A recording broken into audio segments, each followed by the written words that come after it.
J'ai un poker face et parfois ça me joue vraiment des tours.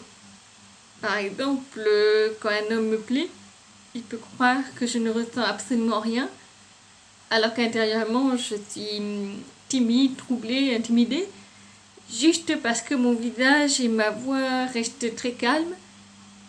Et si je parle moins, c'est considéré comme un désintérêt alors que je suis juste en train de chercher mes mots.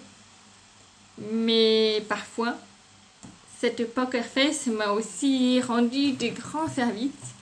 Quand je rentrais seule tard le soir, quand je voyageais seule un peu partout à l'étranger, y compris dans des régions reculées, quand je me retrouvais dans des situations où il fallait garder son calme, il y a des moments où cette neutralité, cette absence de panique visible m'a donné une vraie liberté, comme si j'avais une sorte de laissez-passer invisible pour aller partout où je voulais aller.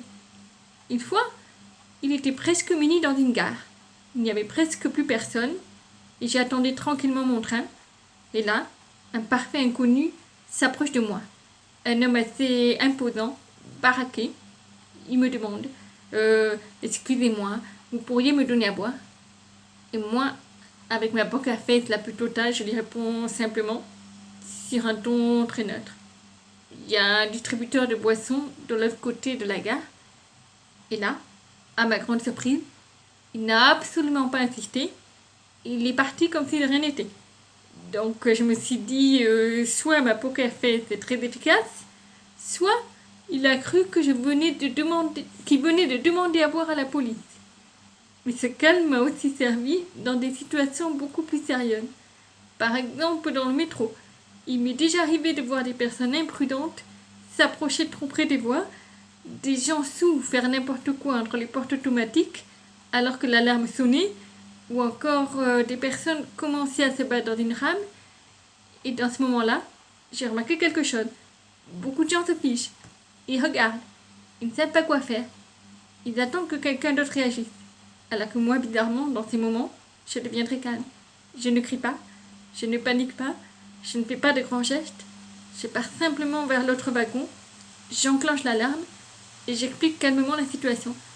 Il y a une bagarre dans la rame. Il y a quelqu'un qui fait n'importe quoi près des portes. Il y a un risque sur le quai. Et souvent, le fait de parler calmement aide aussi les autres à se reprendre. Comme si mon calme leur disait « Ok, il se passe quelque chose, mais on peut gérer. » Et jusqu'ici, dans ces situations-là, ça n'a jamais dérapé. Donc oui, cette poker face m'a protégée. Elle m'a aidé à garder mon sang-froid.